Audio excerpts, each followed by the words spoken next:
جس میں اس علم کی اہمیت اور اس علم کو پڑھنے، پڑھانے اور اس کو بیان کرنے کی تفصیلی شرطوں کو بیان کیا گیا ہے، اور مختلف ادوار میں، مختلف زمانوں میں ظاہر ہونے والے عمومی قسم کے اور متعین نوعیت کے واقعات و حوادث کو احادیث مصطفیٰ صلی اللہ علیہ وسلم کا مصداق ٹھہرانے کی روایت اور درایت کے اعتبار سے اہل علم نے جو کڑی شرطیں بیان کی ہیں، اس پر بھی یہاں UK میں ہماری ہفتہ وار مجالس احیاء میں تفصیلی لیکچرز انگلش میں ڈیلیور کیے جا چکے ہیں۔ لیکن پھر بھی دوستوں کی جانب سے کچھ اردو سپیکنگ علماء، ٹی وی اینکرز اور کچھ محققین کے بیانات کی روشنی میں چند عجیب قسم کے سوالات آئے ہیں۔ تو تحریک کے کارکنان نے کہا کہ چونکہ وہ انگلش لیکچرز تو کئی گھنٹوں پر مشتمل ہیں، بہت تفصیلی ہیں، تو اردو بولنے سمجھنے والوں کے لیے بھی ان بیانات کا کم از کم خلاصہ پیش کر دیا جائے، تاکہ ان تمام علامات کی ترتیب بھی واضح ہو جائے اور حدیث میں پائے جانے والے ظاہری تعارض کا ازالہ اور وضاحت بھی ہو جائے۔ تو اس حوالے سے ایک صاحب نے ہم سے رابطہ کیا کہ پاکستان کے ایک مشہور سپیکر ہیں جنہیں اس فن کا محقق مانا جاتا ہے۔ انہوں نے اپنے ایک لیکچر کے آخر میں کہا ہے کہ 2021 میں مئی کے مہینے میں امام مہدی رضی اللہ تعالیٰ عنہ کا ظہور متوقع ہے، اور 2023 نزول عیسیٰ علیہ السلام کا سال ہو سکتا ہے۔ Meaning, according to this speaker, in the year 2021, in May, there is a possibility of the appearance of Imam Mahdi radiallahu ta'ala anhu. And 2023 can be the year of the second appearance of Sayyidina Isa ala Nabiyyina wa alayhi salatu wassalam. So this is according to this famous speaker, this renowned orator from Pakistan. And he doesn't claim that this will definitely happen. He mentions that there is a possibility of this happening. And we respect him. He's our senior. We love him and respect him immensely. He is a very sincere and highly respected scholar in his own field, but we don't have to agree with everything that he says. اب دیکھیے، جن صاحب نے ہم سے یہ سوال کیا تو وہ ایک کاروباری شخصیت ہے اور وہ اکثر سفر پر رہتے ہیں۔ انہوں نے یہ لیکچر سنتے ہی اپنے اسفار کو کینسل کرنے کی پلاننگ شروع کر دی اور مجھے اسی حوالے سے فون بھی کیا۔ اب چونکہ وہ ان کی شخصیت سے بہت متاثر تھے، اور جیسے میں نے کہا کہ یقیناً یہ محقق، یہ اسپیکر ایک انتہائی مخلص اور خوش عقیدہ شخصیت ہیں اور ہمارے سینئر ہیں، ہم ان کا احترام کرتے ہیں، لیکن یہ ان کا ذاتی نقطۂ نظر ہے اور احادیث کے حوالے سے ان کے فہم کی خطا ہے، اور انہوں نے کوئی قطعی جزم اور اعتماد اور وثوق کے ساتھ بھی یہ دعویٰ نہیں کیا۔ انہوں نے کہا یہ ممکن ہے کہ ایسا ہو جائے، لیکن جب بھی کوئی کسی حدیث مصطفیٰ صلی اللہ علیہ وآلہ وسلم کی روشنی میں کسی مخفی علم یا کسی روحانی علم کو ملا کر کوئی نتیجہ اخذ کرتا ہے اور اس نتیجے کی روشنی میں کسی حدیث کا انکار لازم آتا ہے اور وہ دعویٰ میڈیا کے ذریعے عام ہو جائے اور سوشل میڈیا پر بھی پھیل جائے، تو اس کی توضیح اور تنقیح اور علمی تعاقب ضروری ہوتا ہے۔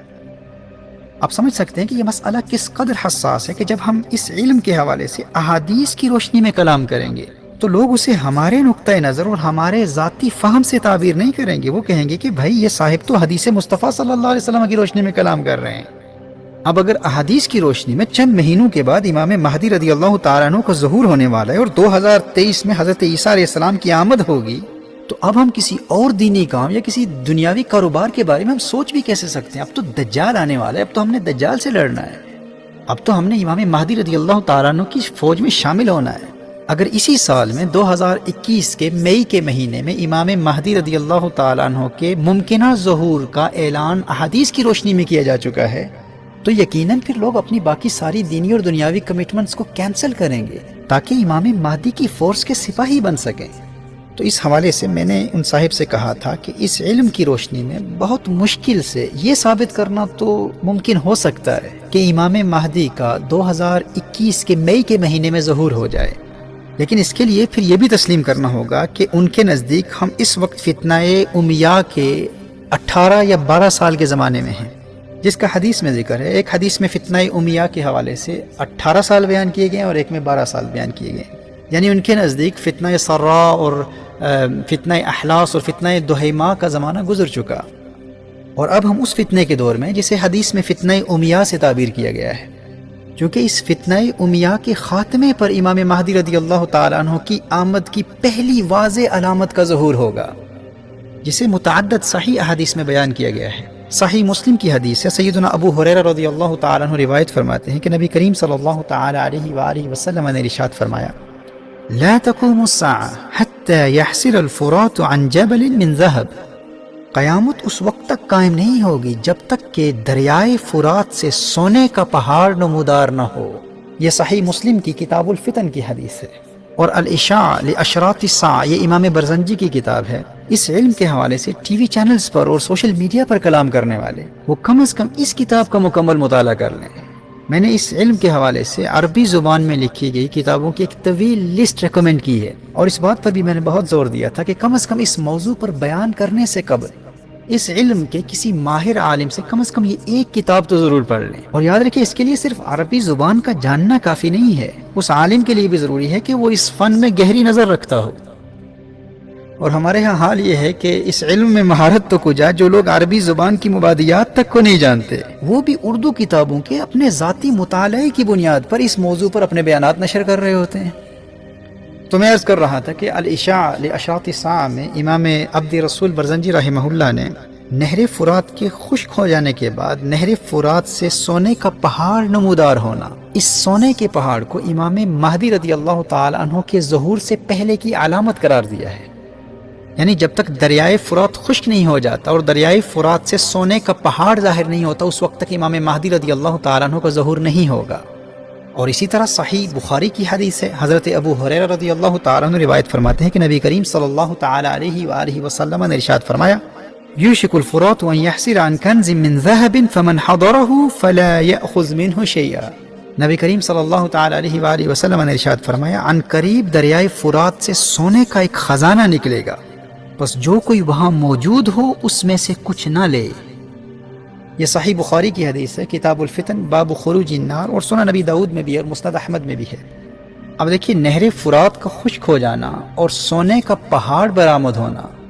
یہ ظہور مہدی سے پہلے کی واضح علامت ہے، اور میں انگلش سیمینارز میں تفصیلی دلائل کی روشنی میں اس بات کی وضاحت کر چکا ہوں کہ اس دریائے فرات والے سونے سے معدنیاتی خزانہ یا تیل اور پیٹرول مراد لینا یہ کتنی بڑی علمی خطا ہے۔ دریائے فرات کے سونے سے مراد حقیقی سونے کا پہاڑ ہے۔ اور یہ بات بھی یاد رہے کہ دریائے فرات کا یوفریٹس ریور کا خشک ہو جانا یہ فقط اسلام میں قرب قیامت کی علامت نہیں ہے، کرسچینٹی میں بھی، عیسائیوں کے ہاں بھی قرب قیامت اور آرمیگیڈن کے حوالے سے، جسے اسلام میں الملحمۃ الکبریٰ کہا جاتا ہے، سب سے بڑی جنگ جو قیامت سے پہلے ہوگی، اور عیسائیوں کے ہاں بھی اس آرمیگیڈن سے پہلے دریائے فرات خشک ہو جائے گا۔ یہ نیو ٹیسٹمنٹ کی بک آف ریولیشن میں جو نیو ٹیسٹمنٹ کا آخری چیپٹر ہے، اس میں ریولیشن 16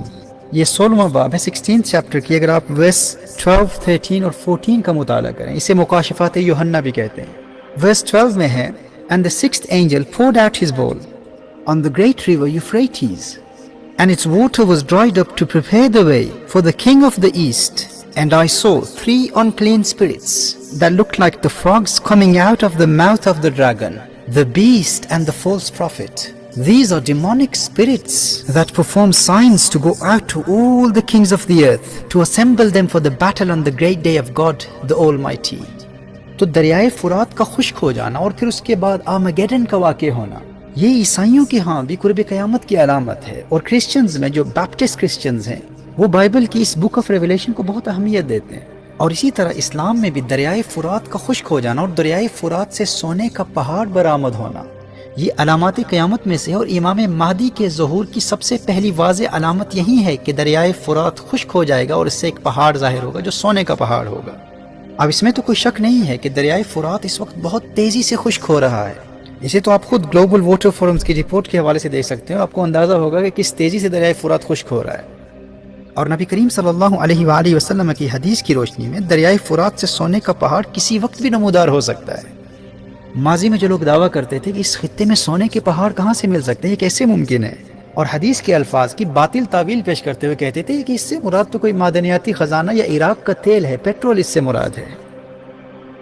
دیکھیے دریائے فرات کے 3 سیکشنز ہیں، اس کا جو اپ سٹریم ہے وہ ترکی سے گزرتا ہے، مڈل سٹریم سیریا میں، اور ڈاؤن سٹریم عراق میں سے گزرتا ہے۔ دریائے فرات کا 28% حصہ ترکی میں ہے۔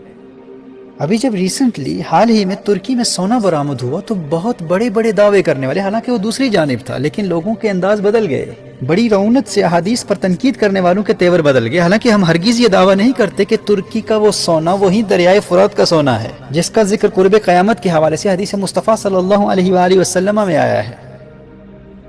یعنی وہ سونا جو ظہور امام مہدی کی ایک واضح علامت ہے۔ لیکن وہ لوگ جو احادیث مصطفیٰ صلی اللہ علیہ وآلہ وسلم کو اپنے عقل کے معیار پر ٹٹولنے اور عقل کے ترازو پر تولنے کی کوشش کرتے ہیں، اور ایک مدت سے یہ دعویٰ کرتے رہے کہ یہاں ان علاقوں میں، اس خطے میں سونے کا پہاڑ مل ہی نہیں سکتا، اس حدیث سے مراد تیل کے ذخائر ہیں، اس حدیث سے مراد سیاہ تیل ہے، حالانکہ دریائے فرات کے اندر آئل فیلڈز کا وجود ہی نہیں ہے۔ جہاں حدیث کا حقیقی معنی مراد لینا ممکن ہو، وہاں آپ مجازی معنی مراد لے رہے ہیں، اور اپنے فہم سے جس چیز کو ثابت کر رہے ہیں اس چیز کا وجود ہی نہیں ہے، لیکن اس کو ثابت کرنے کی کوشش کر رہے ہیں۔ لیکن جس سونے کے پہاڑ کو نبی کریم صلی اللہ علیہ وآلہ وسلم نے بیان کیا، اس کا آپ انکار کر رہے ہیں،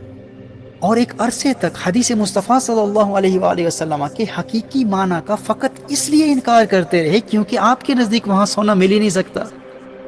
اور یاد رکھیے گا کہ جس زمانے میں بھی یہ سونے کا پہاڑ دریائے فرات سے برآمد ہوگا، اس کے فوراً بعد امام مہدی کا ظہور نہیں ہو جائے گا۔ میں آگے چل کر حدیث کی روشنی میں وضاحت کروں گا کہ دریائے فرات سے سونے کا پہاڑ جب ظاہر ہوگا تو اس کے بعد ایک خانہ جنگی کی کیفیت پیدا ہو جائے گی، سول وار شروع ہو جائے گا، اور اس خطے میں آنے والے بحرانوں کی اصل وجہ یہی سونا ہوگا۔ لوگ اس سونے کو حاصل کرنے کے لیے آپس میں لڑیں گے، بہت بڑی تباہ کن جنگ ہوگی، ایک خلیفہ کی، ایک بادشاہ کی موت ہوگی۔ اسی خزانے کے حصول کی خاطر آپس میں جنگ کرتے ہوئے 3 شہزادوں کی موت واقع ہو جائے گی۔ اور یاد رکھیے کہ امام مہدی رضی اللہ تعالیٰ عنہ اس جنگ میں خود شامل نہیں ہوں گے۔ دریائے فرات کے سونے کی بنیاد پر کی گئی جنگ میں امام مہدی رضی اللہ تعالیٰ عنہ شریک نہیں ہوں گے، ابھی ان کے ظہور کا اعلان نہیں ہوا ہوگا، ابھی ان کی بیعت کا سلسلہ شروع نہیں ہوا ہوگا۔ اور پھر وہ وقت آئے گا جب رمضان المبارک کی پہلی رات چاند گرہن، اور پھر دوپہر کو سورج گرہن ہوگا، اور ماہ رمضان میں چاند گرہن بھی 2 مرتبہ ہوگا، اور جب سے زمین و آسمان کی تخلیق ہوئی اس سے پہلے ایسا کبھی نہیں ہوا۔ اور پھر اسی دوران النفس الزکیہ جیسے پارسا انتہائی نیک شخص کو شہید کر دیا جائے گا۔ اور یاد رکھیے یہ وہ النفس الزکیہ نہیں ہے جنہیں عباسی خلیفہ المنصور کے دور میں شہید کیا گیا تھا، کیونکہ مصنف ابن ابی شیبہ کی روایت کے مطابق النفس الزکیہ کی شہادت کے بعد لوگ امام مہدی رضی اللہ تعالیٰ عنہ کی بارگاہ میں حاضر ہوں گے۔ یہ نفس زکیہ امام مہدی رضی اللہ تعالیٰ عنہ کے زمانے میں ہوں گے، اور اس زمانے میں ہونے والی جنگوں کے نتیجے میں اس خطے کا، ان علاقوں کا، مشرق وسطیٰ کا تو نقشہ ہی بدل جائے گا۔ اور پھر سفیانی ایک انتہائی جابر اور ظالم شخص جو شام کا حکمران ہوگا، اور ایسا فاسق و فاجر شخص ہوگا کہ علی الاعلان اوپنلی شراب پیے گا، اور جامع مسجد دمشق کے اندر اوپنلی زنا کرے گا۔ اور اس سفیانی کو جب امام مہدی رضی اللہ تعالیٰ عنہ کی آمد کا علم ہوگا تو یہ امام مہدی رضی اللہ تعالیٰ عنہ پر حملے کے لیے اپنی فوج روانہ کرے گا۔ اور ہمارے محترم نے جو سفیانی کے حوالے سے ایک عجیب بات کر دی کہ سفیانی کے متعلق جو احادیث آئی ہیں وہ ہماری سمجھ میں نہیں آتی کہ وہ یزید کی اولاد میں سے کیسے ہوگا، تو اس بات کی بھی وضاحت کر دوں کہ یہ جو سفیانی ہے یہ اس یزید کی اولاد میں سے نہیں ہے جس کا ذکر آپ کر رہے ہیں، حضرت امیر معاویہ کے بیٹے یزید کی اولاد سے نہیں ہوگا۔ یہ سفیانی خالد بن یزید بن ابی سفیان کی اولاد میں سے ہوگا، یعنی حضرت ابو سفیان کے بیٹے یزید کے بیٹے خالد کی اولاد میں سے ہوگا۔ یہ وہی خالد ہیں جو بہت بڑے مسلم سائنسدان ہو گزرے ہیں، اور یہ حضرت ابو سفیان کے پوتے ہیں۔ یہ سفیانی حضرت امیر معاویہ رضی اللہ تعالیٰ عنہ کے بیٹے یزید کی اولاد میں سے نہیں ہے، یہ حضرت امیر معاویہ کے بھائی یزید کی اولاد میں سے ہے۔ یہ سفیانی اس کا لقب ہے، اور اس زمانے میں سفیانی کی تباہ کاریاں اور فسادات اپنے عروج پر پہنچ چکی ہوں گی۔ اور اسی زمانے میں ملک شام کی ایک بستی حرستہ نامی بستی زمین میں دھنس جائے گی۔ اور یہ تمام واقعات امام مہدی رضی اللہ تعالیٰ عنہ کے ظہور سے پہلے کے ہیں، یہ تمام علامات ہیں ظہور مہدی رضی اللہ تعالیٰ عنہ کی۔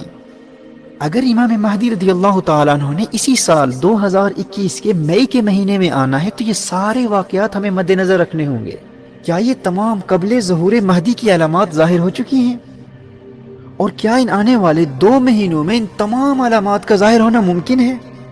اور یاد رکھیے گا کہ ظہور امام مہدی رضی اللہ تعالیٰ عنہ سے پہلے یہ فتنے اس قدر شدت پکڑ جائیں گے کہ نعیم بن حماد نے حضرت سعید بن مسیب رضی اللہ تعالیٰ عنہ کا فرمان نقل کیا ہے کہ شام میں اتنے فتنے برپا ہوں گے کہ ایک مقام پر جو ہی فتنہ ختم ہوگا دوسرے مقام پر شروع ہو جائے گا۔ فرمایا اسی دوران فَلَا تَتَنَاهَا حَتَّى يُنَادِي مُنَادٍ مِّنَ السَّمَاءِ إِنَّ أَمِيرَكُمْ فُلَانٌ۔ اس وقت تک یہ فتنے رکیں گے نہیں جب تک آسمان سے ایک منادی کی ندا نہ آ جائے کہ تمہارا امیر فلاں ہے۔ یعنی امام مہدی رضی اللہ تعالیٰ عنہ کی آمد ہو چکی ہے، ان کا ظہور ہو چکا ہے۔ یہ حدیث نعیم بن حماد کی کتاب الفتن میں ہے جو امام بخاری اور امام مسلم کے استاد ہیں. اور دوسری روایت میں ہے کہ آسمان سے یہ آواز آئے گی ھذا خلیفۃ اللہ المہدی فاسمعوا له واطیعوه. یہ اللہ کا خلیفہ المہدی ہے، اس کی اطاعت کرو. اور یہ آواز مشرق و مغرب میں گونج اٹھے گی، اور اس آواز کی گونج ایسی ہوگی کہ سونے والے بیدار ہو جائیں گے. اس آواز کو سن کر سونے والے اٹھ کھڑے ہوں گے. اور امام مہدی مدینہ منورہ میں ہوں گے، اور مدینہ منورہ سے مکہ مکرمہ پہنچ کر اقتدار سنبھالیں گے. اور پھر کچھ وقت گزرنے کے بعد امام مہدی رضی اللہ تعالیٰ عنہ پر حملے کے لیے سفیانی اپنی فوج بھیجے گا، اور سفیانی کی یہ فوج بیضاء کے مقام پر زمین میں دھس جائے گی. اب چونکہ سفیانی کی اس فوج کا زمین میں دھس جانا امام مہدی کے ظہور کی علامات میں سے ایک واضح علامت ہے. اہل علم نے احادیث کی روشنی میں اس علامت کو ظہور مہدی کی ایک بڑی اور واضح علامات میں شمار کیا ہے. جب سفیانی کی فوج زمین میں دھس جائے گی، اس علامت کے ظاہر ہونے کے نتیجے میں دنیا بھر کے اہل اللہ، اولیاء اللہ، ابدال الشام، شام کے بڑے بڑے ابدال، اور اصحاب عراق مکہ مکرمہ میں کعبۃ اللہ کے سامنے مقام ابراہیم اور رکن حجر اسود کے درمیان امام مہدی رضی اللہ تعالیٰ عنہ کے ہاتھ پر بیعت کریں گے. اور حضرت عبداللہ ابن عباس رضی اللہ تعالیٰ عنہما کی روایت کی روشنی میں اصحاب کہف بھی امام مہدی رضی اللہ تعالیٰ عنہ کے مددگاروں میں شمولیت کے لیے آ جائیں گے. اور امام بدر الدین عینی علیہ رحمہ نے عمدۃ القاری صحیح بخاری کی شرح میں اپنی تحقیق کی روشنی میں اس حدیث کی سند کو مرفوع لکھا ہے. اور آگے چل کر دجالی فتنوں کے مقابلوں کی تیاری کے حوالے سے میں کلام کروں گا کہ کس طرح ہم اپنے آپ کو تیار کر سکتے ہیں. اگر ہم اس وقت زندہ ہوئے یا ہماری اولادیں اس وقت موجود ہوں تو دجالی فتنوں سے بچنے کے حوالے سے ہماری حفاظت کے لیے روحانی اور مسنون طریقے کیا ہیں. اس ضمن میں سورۃ الکہف کی اہمیت اور سورۃ الکہف اور اصحاب کہف کا جو آپس میں باہمی ربط ہے، اس پر انشاءاللہ آگے چل کر تفصیل سے کلام کروں گا.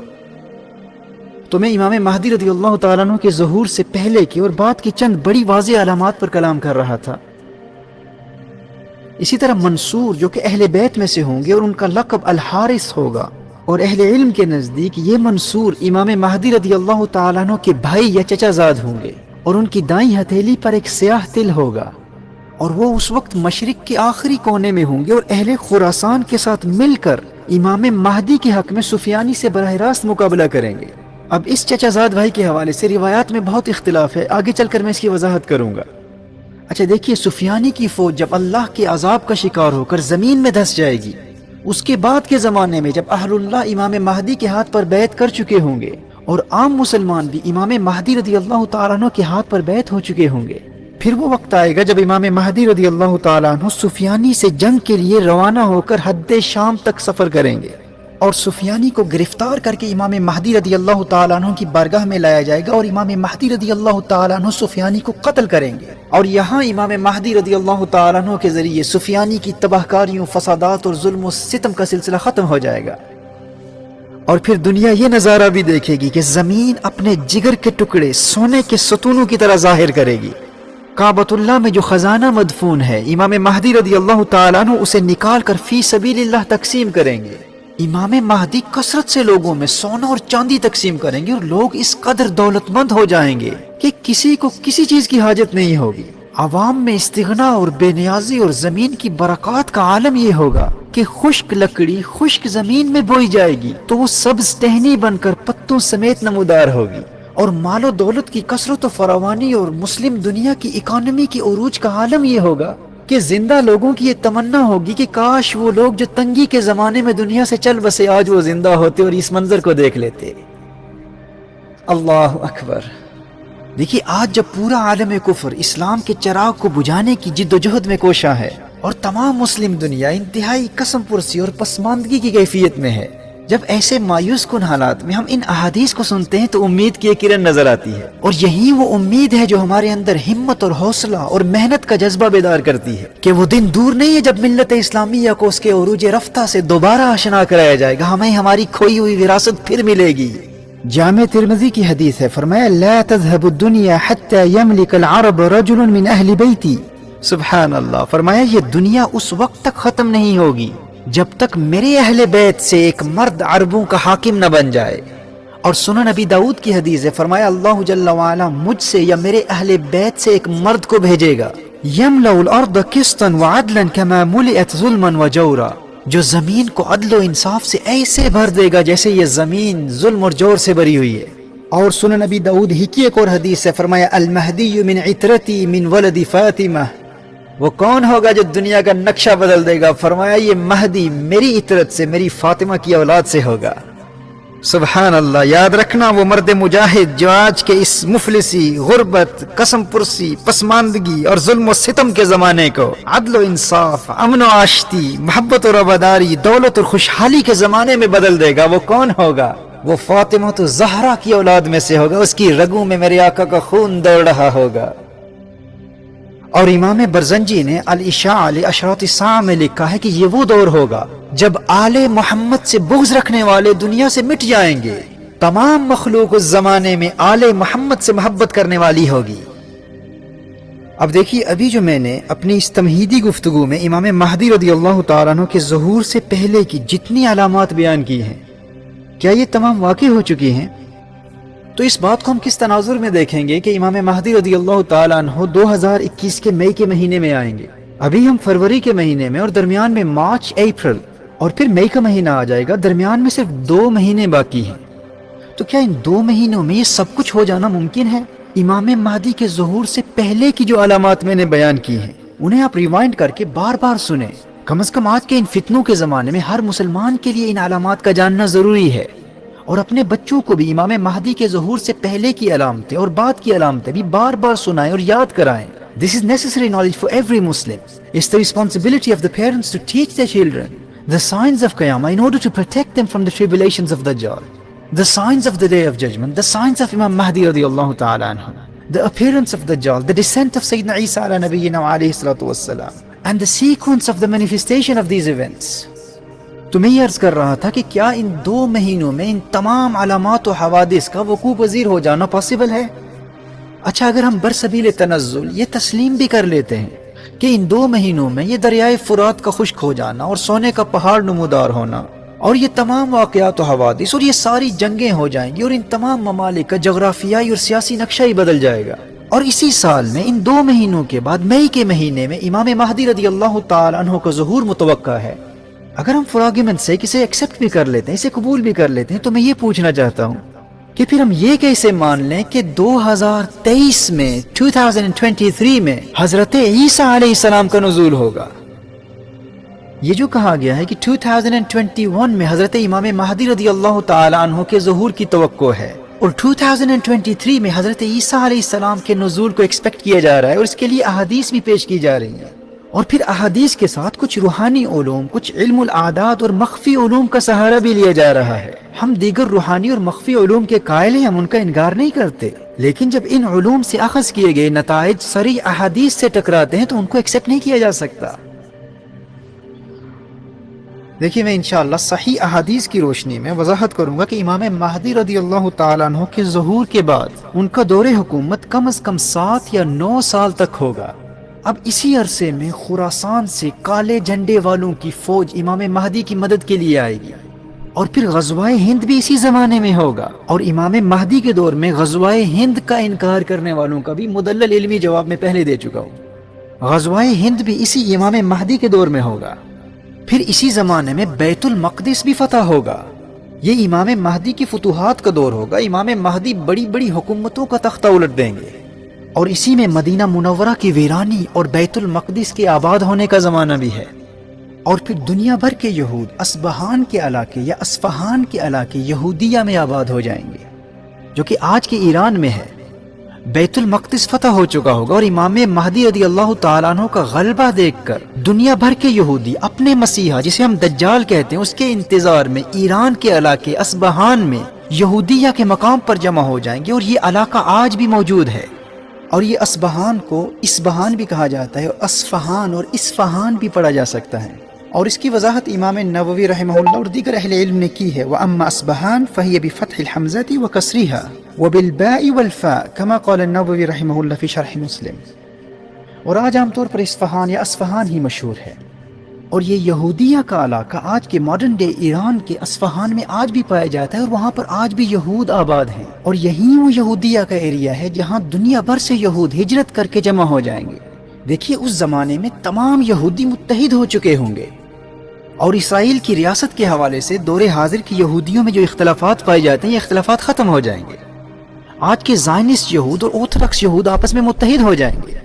کیونکہ زائنسٹ یہودی، صہیونی یہودی اس وقت ہیکل سلیمانی کی تیسری تعمیر کے لیے جدوجہد کر رہے ہیں. ان کا نظریہ یہ ہے کہ جب ہم اسٹیٹ آف اسرائیل کو مکمل طور پر قائم کر لیں گے تو پھر ہمارا مسیحا آئے گا.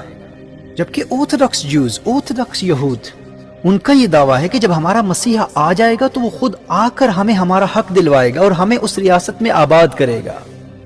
تو یاد رکھیے خروج دجال کے زمانے میں یہ سارے متحد ہو جائیں گے، کیونکہ پھر آرتھوڈکس یہود بھی کہیں گے کہ ہمارا مسیحا تو آ چکا ہے، کیونکہ بیت المقدس فتح ہو چکا ہے، امام مہدی رضی اللہ تعالیٰ عنہ نے اقتدار سنبھال لیا ہے.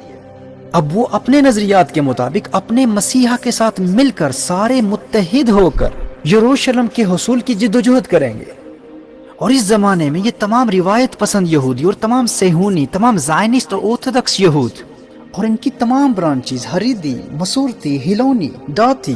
جنہیں انگلش میں الٹرا آرتھوڈکس اور کسی کو ریلیجیس اور کسی کو ٹریڈیشنل جوز اور کسی کو سیکولر جوز کہا جاتا ہے، اور اسی طرح کنزرویٹو اور ریفارم یہود، اور ان کی جتنی بھی سب ڈویژن، جتنی بھی مختلف اقسام پائی جاتی ہیں، چھوٹی برانچیز پائی جاتی ہیں، ان میں جتنے بھی لوگ اس دور میں یہودی مشن کے ساتھ مخلص ہو جائیں گے، یہ تمام اصبہان میں، یہودیہ کے علاقے میں اپنے مسیح کے پرچم تلے اور ہماری اسلامی روایت کی روشنی میں دجال کے پرچم تلے اپنے تمام اختلافات کو مٹا کر متحد ہو جائیں گے.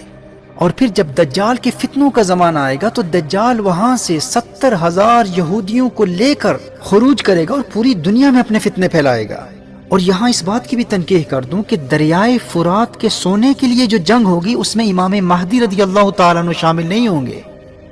لیکن ان 7 سالوں کے دور حکومت کے آخر میں جب الملحمۃ الکبریٰ ہوگا، جب سب سے بڑی جنگ لڑی جائے گی جسے بائبل میں آرمگیڈن کہا گیا ہے، اس جنگ میں امام مہدی رضی اللہ تعالیٰ عنہ شامل ہوں گے. لیکن اس آرمگیڈن میں، اس الملحمۃ الکبریٰ میں دجال شامل نہیں ہوگا. آپ سمجھ رہے ہیں نا کہ دریائے فرات کے سونے کے حصول کی جنگ میں امام مہدی رضی اللہ تعالیٰ عنہ شامل نہیں ہوں گے، لیکن اپنی 7 سالہ یا 9 سالہ دور حکومت میں ہونے والے الملحمۃ الکبریٰ میں امام مہدی رضی اللہ تعالیٰ عنہ شامل ہوں گے. پر اس الملحمۃ الکبریٰ، اس سب سے بڑی عالمی جنگ میں دجال شامل نہیں ہوگا. یہ ترتیب اگر آپ یاد کر لیں گے نا تو آگے چل کر احادیث کو سمجھنا اور احادیث کے ظاہری تعارض کے ازالے کے لیے یہ ترتیب آپ کے لیے بہت مفید ہوگی. تو اس الملحمۃ الکبریٰ میں امام مہدی رضی اللہ تعالیٰ عنہ خود مسلمانوں کی قیادت کر رہے ہوں گے. اور کچھ روایات کی روشنی میں الملحمۃ الکبریٰ امام مہدی رضی اللہ تعالیٰ عنہ کے دور حکومت کے 7ویں سال میں ہوگا. اور یہی وہ سب سے بڑی جنگ ہے جس میں اسلام کے خلاف اہل روم 80 جھنڈوں کے نیچے اور ہر جھنڈے کے تحت 12,000 فوجی ہوں گے، یعنی 9,60,000 کی فوج کے ساتھ اہل روم مسلمانوں سے جنگ کریں گے. اور یہ ایسی خوفناک اور تباہ کن جنگ ہوگی کہ تاریخ انسانی میں کبھی ایسی جنگ نہیں ہوئی. اور اس جنگ میں جدید اسلحہ موجود ہوگا، یعنی ابھی وہ وقت نہیں آیا کہ جو ایک نظریے کے مطابق اس دور میں جدید ٹیکنالوجی ختم ہو چکی ہوگی. اور یہ اس نقطۂ نظر کے مطابق آرمگیڈن کی تباہیوں کے نتیجے میں ہوگا. اور ممکن ہے کہ الملحمۃ الکبریٰ کی تباہیوں کے نتیجے میں اس دنیا کا بہت بڑا حصہ تباہ و برباد ہو جائے اور دنیا کی یہ پھیلی ہوئی آبادی سمٹ کر انہی علاقوں تک محدود ہو جائے جہاں سے ابراہیمی مذاہب کا آغاز ہوا تھا. اور یہ نیوکلیئر ویپنز کے استعمال کا نتیجہ بھی ہو سکتا ہے، کیونکہ احادیث میں اس عالمی جنگ کا جو نقشہ کھینچا گیا ہے اور اس کے جو خوفناک اور تباہ کن نتائج بتائے گئے ہیں ان کو مد نظر رکھتے ہوئے اس بات کا انکار نہیں کیا جا سکتا کہ عین ممکن ہے کہ اس وقت کیمیکل ویپنز استعمال کیے جائیں، کیونکہ یہ خوفناک جنگ دنیا کا نقشہ بدل کر رکھ دے گی. اور اس جنگ کے نتیجے میں جب جدید ٹیکنالوجی ختم ہو جائے گی تو پھر ممکن ہے کہ وہی قدیم تلواروں اور اونٹوں اور گھوڑوں والا زمانہ پھر لوٹ کر آ جائے، کیونکہ احادیث اسی پر دلالت کرتی ہیں. جو احادیث میں تلواروں اور گھوڑوں کا ذکر آتا ہے تو کچھ نادان یہ کہتے ہوئے نظر آتے ہیں کہ اس زمانے میں تلواروں کا تصور کہاں ہوگا، ہمارے دور کی جنگیں تو ایسے نہیں ہوتی جیسے ماضی میں ہوتی تھی. تو اس کا ایک جواب یہ ہے کہ یہاں میٹافوریکل لینگویج یوز ہو رہی ہے، فگریٹو لینگویج یوز ہو رہی ہے. اور دوسرا جواب یہ ہے کہ یہ احادیث فتح قسطنطینیہ اور روم کی فتح کے حوالے سے ہیں، اور امام مہدی قسطنطینیہ اور روم کو آرمگیڈن کے بعد فتح کریں گے. اور اس الملحمۃ الکبریٰ کے نتیجے میں جدید ٹیکنالوجی ختم ہو چکی ہوگی، اس وقت دنیا کا نقشہ بدل چکا ہوگا اور دنیا ایک مرتبہ پھر اپنے قدیم دور کی طرف پلٹ جائے گی. اچھا، امام مہدی کے دور حکومت میں جو امن و خوشحالی کا دور ہوگا، مال و دولت کا دور ہوگا، جب مسلم دنیا کی اکانومی اپنے عروج پر ہوگی، جس میں وہ کثرت سے سونا اور چاندی تقسیم کریں گے، یہ خوشحالی کا زمانہ انہی 7 سالوں میں ہوگا جو الملحمۃ الکبریٰ سے پہلے ہوں گے، یعنی یہ وقت اس سب سے بڑی عالمی جنگ اس آرمیگیڈن سے پہلے آئے گا، اور اس الملحمۃ الکبریٰ کے بعد کے دنیا بھی فتح کریں گے اور روم کو بھی فتح کریں گے، اور فتح روم اور قسطنطینیہ کی فتح تک دجال کا خروج نہیں ہوگا۔ یعنی الملحمۃ الکبریٰ سے چند سال گزرنے کے بعد قسطنطینیہ اور روم فتح ہوگا، اس کے بعد پھر دجال کا خروج ہوگا۔ پھر دجال اصبہان ایران کے یہودیہ کے مقام سے 70,000 یہودیوں کی فوج لے کر آئے گا اور پوری دنیا میں فتنے پھیلائے گا۔ جب دجال کے فتنے اپنے عروج پر ہوں گے، پھر سیدنا عیسیٰ علیہ نبینا علیہ الصلوۃ والسلام کا نزول دمشق کی جامع مسجد میں ہوگا، اور وہ دجال کا تعاقب کرتے ہوئے مقام لد پر دجال کا قتل کریں گے۔ اب اگر ہم امام مہدی رضی اللہ تعالیٰ عنہ کے ظہور کو 2021 کے مئی کے مہینے میں تسلیم بھی کر لیتے ہیں، تو ظہور امام مہدی کے بعد ان تمام واقعات کے لیے تو کئی سال چاہیے۔ صرف امام مہدی رضی اللہ تعالیٰ عنہ کے دور حکومت کے لیے کم از کم 7 سال، سنن ابو داؤد اور مسند احمد کی صحیح حدیث کی روشنی میں 7 سال کم از کم امام مہدی رضی اللہ تعالیٰ عنہ کی حکومت کے ہیں، اور دیگر روایات میں 9 سال کا ذکر ہے، اور 9 سے زیادہ کی بھی روایات ملتی ہیں۔ اور نزول عیسیٰ علیہ السلام سے قبل ان 7 سالوں کا تصور عیسائیوں کے ایک طبقے میں بھی پایا جاتا ہے۔ بیپٹسٹ کرسچنز کا بھی یہ نظریہ ہے کہ حضرت عیسیٰ علیہ السلام کی دوسری آمد سے قبل 7 سال تک حق اور باطل کی جنگ ہوتی رہے گی۔ وہ اسے بائبل کے آخری چیپٹر بک آف ریویلیشن سے ثابت کرتے ہیں، اور بائبل کی اس نیو ٹیسٹمنٹ کی بک آف ریویلیشن کے حوالے سے میں آج کی اس گفتگو میں پہلے بھی بیان کر چکا ہوں۔ بیپٹسٹ کرسچنز کا یہ نظریہ ہے کہ حضرت عیسیٰ علیہ السلام کی دوسری آمد سے قبل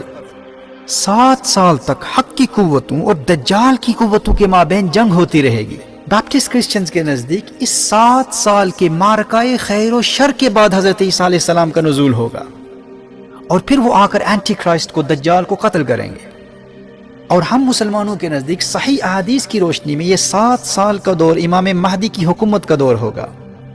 اور جیسے میں نے کہا کہ 9 سال کا ذکر بھی ہے، اور کچھ روایات میں 9 سال سے بھی زیادہ مدت کا ذکر ہے۔ لیکن اگر یہ تسلیم کر لیا جائے کہ 2021 میں امام مہدی رضی اللہ تعالیٰ عنہ آئیں گے، اور ان کے ظہور کی جتنی علامتیں میں بیان کر چکا ہوں، جن کے متعلق میں پہلے بھی کہہ چکا ہوں کہ ان کو بار بار سنیے گا تاکہ آپ کو یہ ذہن نشین ہو جائیں۔ اگر آپ پھر سنیں گے تو آپ کو اندازہ ہوگا کہ ان 2 مہینوں میں ان تمام علامتوں کا ظاہر ہو جانا بہت مشکل ہے، لیکن اگر ہم اس کو تسلیم بھی کر لیں تو پھر بھی حضرت عیسیٰ علیہ السلام کے نزول تک کے زمانے کے لیے کم از کم 10-12 سال تو لگیں گے نا۔ اور یہ بھی کم از کم مدت بیان کر رہا ہوں، کم از کم 7 سال امام مہدی کا دور حکومت، پھر آرمیگیڈن کا واقع ہونا، پھر 61 سالی کا زمانہ، پھر 3 سالوں کا گزر جانا، پھر قسطنطینیہ کا فتح ہونا، پھر روم کا فتح ہونا، پھر دجال کا خروج، پھر دجال کے فتنوں کا زمانہ، پھر سیدنا عیسیٰ علیہ نبینا علیہ الصلوۃ والسلام کا نزول ہوگا۔ تو اگر یہ کہا جاتا کہ 2021 میں امام مہدی رضی اللہ تعالیٰ عنہ کے ظہور کی توقع کی جا سکتی ہے، اور 2035 میں حضرت عیسیٰ علیہ نبینا علیہ الصلوۃ والسلام کی آمد کی توقع کی جا سکتی ہے، تو پھر ہم اس دعوے کو کم از کم دلائل کی روشنی میں اس دعوے کا جائزہ لیتے۔ لیکن صحیح احادیث کی روشنی میں 2023 میں تو یہ کسی صورت میں ممکن ہو ہی نہیں سکتا۔ اب ہمارے جو دوست ہمیں سمجھانے کی کوشش کرتے ہیں، اور وہ تمام سننے والے جو آج کی اس گفتگو کو سن رہے ہیں، میں ان سے بھی یہ عرض کرتا ہوں کہ آپ کی آسانی کے لیے میں نے جو احادیث مصطفیٰ صلی اللہ علیہ وآلہ وسلم کی روشنی میں قیامت کی علامات کی ترتیب کا جو نقشہ کھینچا ہے، جسے میں نے ایک ایکرونیم، ایک مخفف کی صورت میں آپ کی بارگاہ میں پیش کیا ہے، پہلے آپ آخر الزمان کی ان 4 پہلی علامتوں کی ترتیب کو تو سمجھ لیں، اسے ذہن نشین کر لیں، پھر آگے چل کر ہم مزید دلائل سے وضاحت کریں گے۔ جیسے میں نے آج کی گفتگو کے آغاز میں آپ کو بتایا کہ لفظ مدعی یاد کر لیں، میم سے مہدی، دال سے دجال، عین سے عیسیٰ، یہ سے یاجوج ماجوج۔ مدعی، سب سے پہلے امام مہدی آئیں گے، پھر دجال آئے گا، پھر حضرت عیسیٰ علیہ نبینا علیہ الصلوۃ والسلام آئیں گے، پھر آخر میں یاجوج ماجوج کا خروج ہوگا۔ پہلے آپ ان 4 کی ترتیب کو یاد کر لیں، اور پھر ہر ایک سے پہلے کی علامات، اور پھر ہر ایک سے پہلے کی اور بعد کی بڑی بڑی علامات ہیں، اور پھر ان 4 کے بعد وہ بڑی علامات قیامت ہیں جنہیں میں نے گفتگو کے بالکل آغاز میں بیان کیا تھا، اور آگے چل کر مزید تفصیل سے ان پر بھی کلام ہوگا۔ ابھی تک جو میں نے گفتگو کی ہے، اس میں فقط کسی ایک نظریے یا کسی ایک اسکالر کے موقف کا جواب نہیں دیا، بلکہ مختلف علماء، اسپیکرز یا ٹی وی اینکرز یا سوشل میڈیا کے ذریعے جن اسکالرز کے نظریات اس فن کے حوالے سے عام ہیں اور ہمیں ان سے اتفاق نہیں ہے اور ہم ان سے علمی اختلاف رکھتے ہیں، بغیر کسی کا نام لیے ایسے متعدد علماء اور سپیکرز کی آراء کا جواب اس مختصر گفتگو میں ابھی تک دیا جا چکا ہے، جس کا فائدہ یہ ہوگا کہ جو لوگ اس علم سے بالکل ناآشنا ہیں ان کی آسانی کے لیے علامات قیامت کے حوالے سے ان تمام واقعات و حوادث کی ایک بہت